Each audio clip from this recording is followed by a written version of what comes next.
Hola mis niños, ¿cómo están? Espero se encuentren muy bien en compañía de sus papás, hermanos y si viven sus abuelitos, sus abuelitos.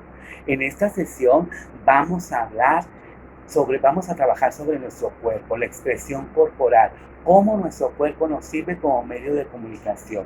La actividad se llama Con mi cuerpo lo digo.